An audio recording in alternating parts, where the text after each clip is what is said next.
ನಿನ್ನೆ ರಾಷ್ಟ್ರೀಯ ನಾಯಕರಾದಂಥ ಸನ್ಮಾನ್ಯ JP ನಡ್ಡಾ ಸಾಹೇಬರು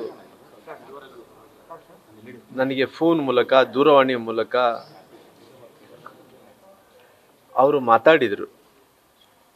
ಅವರಿಗೆ ನಾನು ಸಂಪೂರ್ಣವಾಗಿ ಎಲ್ಲವನ್ನು ವಿವರಿಸಂತ ಕೆಲಸ, ಏನೇನಾಗಿದೆ, ಏನಾಗಿದ್ದಕ್ಕೋಸ್ಕರ ಹಿಂಗೆಲ್ಲ ಆಗಿದೆ ಅನ್ನೋಂಥ ವಿಚಾರದ ಬಗ್ಗೆ ಕೋರ್ ಕಮಿಟಿಯಲ್ಲಿ ರಾಧಾಮೋಹನ್ ಅಗರ್ವಾಲ್ ಬಗ್ಗೆ ಕೂಡ ನಾನು ಪ್ರಸ್ತಾಪನೆಯನ್ನು ಕೂಡ ಮಾಡಿದಂಥ ಟೈಮಲ್ಲಿ ಅವರು ಒಂದೇ ಮಾತು ಹೇಳಿದ್ರು, ರಾಮ್ಲು ಯಾವುದೇ ರೀತಿಯಲ್ಲಿ ಕೂಡ ನಿನ್ನ ಪರವಾಗಿ ನಾವಿದ್ದೀವಿ, ಯಾವುದೇ ಯೋಚನೆಯನ್ನು ಮಾಡೋಕ್ಕೆ ಹೋಗ್ಬೇಡ್ರಿ, ಮುಂದಕ್ಕೆ ನೀವೇನ ದಿಲ್ಲಿಗೆ ಬರಂಗಿದ್ರೆ ನೀವು ಬರ್ರಿ ಅನ್ನೋಂಥ ಮಾತನ್ನು ಕೂಡ ಅವ್ರು ಹೇಳಿದರು. ನಾನು ಹೇಳಿದೆ ಮುಂದಕ್ಕೆ ಡೆಲ್ಲಿಗೆ ಬರ್ತೀನಿ, ತಮ್ಮನ್ನು ಬಂದು ಭೇಟಿ ಆಗ್ತೀನಿ ಅಂದ್ರಿಗಿನ ಅವ್ರು ಹೇಳಿದರು, ರಾಮ್ಲವ್ರೆ ನಿಮಗೆಲ್ಲ ನಮ್ಮ ಜೊತೆಲಿದ್ದಂಥವ್ರು ಸಹಾಯಕರು ಅವ್ರ ನಂಬರ್ಗಳಿದೆ ಅಲ್ಲ ಅಂತ ಹೇಳಿದರು. ಅವ್ರದ್ದು ಸಹಾಯಕರದ್ದು ನಂಬರ್ ಎಲ್ಲ ಕೂಡ ಇದೆ, ನಾನು ಅವ್ರ ಹತ್ರ ಅಪಾಯಿಂಟ್ಮೆಂಟ್ ತೊಗೊಂಡು ಬರ್ತೀನಿ ಅಂದರೆ, ಯಾವಾಗನ ಬಾರಮ್ಲು, ಆಲ್ವೇಸ್ ವೆಲ್ಕಮ್. ನೀವು ಪಾರ್ಟಿಗೆ ಭಾಳ ಶಕ್ತಿ ಇರುವಂಥ ಒಬ್ಬ ನಾಯಕರಿದ್ರಿ, ಹಿಂದುಳಿದಂಥ ಸಮುದಾಯಗಳ ಪರವಾಗಿ ನಾಯಕರಿದ್ರಿ, ನಿಮ್ಮ ಪರವಾಗಿ ನಾವೆಲ್ಲರೂ ಕೂಡ ಇದ್ದೀವಿ. ಆಲ್ರೆಡಿ ಪ್ರೈಮ್ ಮಿನಿಸ್ಟರ್ ಸಾಹೇಬರು ಕೂಡ ಈ ಸುದ್ದಿಯನ್ನು ಕೂಡ ಮುಟ್ಟಿಸಿದ್ದೀವಿ, ನಂತರ ಅಮಿತ್ ಶಾ ಅವ್ರ ಸಾಹೇಬರು ಕೂಡ ಈ ಸುದ್ದಿಯನ್ನು ಕೂಡ ನಾವು ಮುಟ್ಟಿಸಿದ್ದೀವಿ. ಹಂಗಾಗಿ ನಾವೆಲ್ಲರೂ ಕೂಡ ನಿನ್ನ ಪರವಾಗಿದ್ದೀವಿ ರಾಮ್ಲು ಅನ್ನೋಂಥ ಮಾತನ್ನು ಕೂಡ ಅವರು ಹೇಳಿದರು. ನಂತರ ಪ್ರಹ್ಲಾದ್ ಜೋಶಿ ಸಾಹೇಬರು ಕೂಡ ಅವ್ರು ಫೋನ್ ಮಾಡಿದರು, ರಾಮ್ಲವ್ರೆ ತಾವು ರಾಷ್ಟ್ರೀಯ ನಾಯಕರಾದಂಥ ಸನ್ಮಾನ್ಯ JP ನಡ್ಡಾ ಸಾಹೇಬರು ಅವರು ಟ್ರೈ ಮಾಡ್ತಾ ಇದ್ದಾರೆ, ಅವ್ರ ನಂಬರ್ ಕಳಿಸಿದ್ದೀನಿ, ಒಂದ್ಸರಿ ಮಾತಾಡ್ರಿ ಅಂತ ಹೇಳಿದರು. ನಂತರ ನಾನು ಪ್ರಯತ್ನ ಮಾಡ್ತಿದ್ರೆ ಅಷ್ಟರೊಳಗಡೆ ಅವ್ರು ಬಂದರು. ನಮ್ಮ ಪ್ರಹ್ಲಾದ್ ಜೋಶಿ ಸಾಹೇಬರು ಕೂಡ ಹೇಳಿದ್ರು, ರಾಮ್ಲವ್ರೆ ನೀವು ಪಾರ್ಟಿಗೆ ತುಂಬ ವರ್ಷಗಳ ಕಾಲ ತಾವು ಕಷ್ಟಪಟ್ಟಿದ್ದೀರಿ, ಎಲ್ಲೋ ಒಂದು ಕಡೆ ನಿಮಗೆ ನೋವಾಗಿದೆ, ಅವರೆಲ್ಲ ಒಂದು ಕಡೆ ಅನ್ಲಾರ್ದಂಥ ಮಾತು ಅವರು ಹೇಳಿದ್ದಾರೆ. ಅವ್ರು ಹೇಳಿದ ನಂತರ ಕೂಡ ಅವ್ರು ಹೇಳಿದ್ರು, ನನ್ನ ಮಾತುಗಳು ವಾಪಸ್ ತೊಗೊಂತೀನಿ ಅನ್ನೋಂಥ ಮಾತನ್ನು ಕೂಡ ಹೇಳಿದ್ದಾರೆ.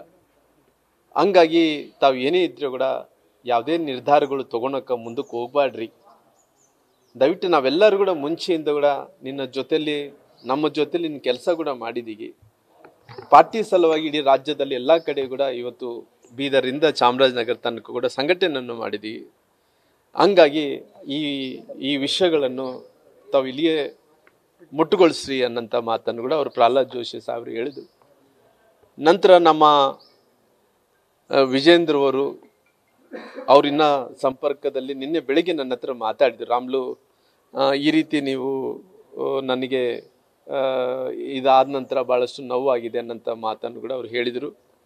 ನಂತರ ಅಶೋಕ್ ಅವರು ಕೂಡ, ಬೊಮ್ಮಾಯಿ ಸಾಹೇಬರು ಕೂಡ ನನಗೆ ಫೋನ್ ಮಾಡಿದ್ರು, ಅವ್ರು ಕೂಡ ಹೇಳಿದ್ರು, ರಾಮ್ಲವ್ರೆ ಈ ರೀತಿ ಆಗಬಾರ್ದಾಯ್ತು, ಭಾಳಷ್ಟು ನೋವಾಗಿದೆ. ಸದಾನಂದ ಗೌಡರು ಎಲ್ಲರೂ ಕೂಡ ಮಾತಾಡಿದರು.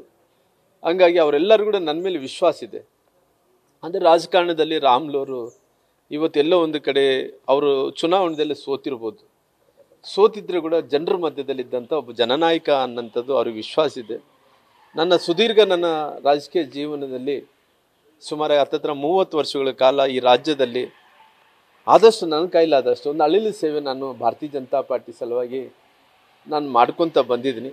ಆ ಅಳಿಲು ಸೇವೆಯನ್ನು ಗುರುತಿಸೇ ಇವತ್ತು ಎಲ್ಲರೂ ಕೂಡ, ಎಲ್ಲ ನಾಯಕರು, ರಾಷ್ಟ್ರೀಯ ನಾಯಕರು, ರಾಜ್ಯ ನಾಯಕರು ಎಲ್ಲರೂ ಕೂಡ, ಇಲ್ಲ ರೀ ರಾಮ್ಲು ಇದು ಹಾರ್ಡ್ ವರ್ಕರ್ ಮ್ಯಾನ್, ಬಡತನರ ಬಗ್ಗೆ, ರೈತರ ಬಗ್ಗೆ, ಹಿಂದುಳಿದಂಥ ಜಾತಿಗಳ ಬಗ್ಗೆ ಕಳ್ಕಳಿರೋಂಥ ಒಬ್ಬ ನಾಯಕ, ಆ ಮನುಷ್ಯನನ್ನ ನಾವು ಕಳ್ಕೋಬಾರ್ದು ಅನ್ನೋಂಥ ಮಾತನ್ನು ಕೂಡ ಅವರು ವ್ಯಕ್ತಪಡಿಸಿರೋ ಕಾರಣ ಇನ್ನು ಮುಂದೆ ಏನೇ ಇದ್ದರೆ ಕೂಡ ನನ್ನ ಪಾರ್ಟಿಯಲ್ಲಿ ಎಲ್ಲ ವಿಚಾರಗಳನ್ನು ನಾನು ತಿಳಿಸಿದ್ದೀನಿ. ಅಂದರೆ ನಾನು ಯಾವುದೇ ಮನಸ್ಸಲ್ಲಿ ಹಿಡ್ಕೊಂಡು ಯಾವ ವಿಷಯನೂ ಕೂಡ ಒಳಗಡೆ ಹಿಡ್ಕೊಳ್ಳಾರ್ದಂಥ ಎಲ್ಲ ವಿಷಯಗಳನ್ನು ನಾನು ಪಾರ್ಟಿಯವರಿಗೆ ತಿಳಿಸಿದ್ದೀನಿ. ಇನ್ನು ಮುಂದೆ ಏನೇ ಇದ್ದರೆ ಕೂಡ ನಮ್ಮ 4 ಗೋಡೆಗಳ ಮಧ್ಯೆ ಕುಂತ್ಕೊಂಡು ಅವರೆಲ್ಲ ಪಾರ್ಟಿ ನಾಯಕರು ಅವ್ರ ಹತ್ರ ಯಾವುದೇ ವಿಚಾರಗಳನ್ನು ಚರ್ಚೆ ಮಾಡಿಕೊಂಡು ಈ ರೀತಿ ಮುಂದಕ್ಕೆ ಮರಳಿ ಕಳಿಸ್ಬಾರ್ದು ಅನ್ನೋಂಥ ರೀತಿಯಲ್ಲಿ ಅವರು ಕೂಡ ನಾನು ವಿನಂತಿ ಮಾಡ್ಕೊತೀನಿ. ನ್ಯೂಸ್ ಫಸ್ಟ್ ನಿರ್ಭೀತಿಯಿಂದ ನಿಮ್ಮ ಪರವಾಗಿ.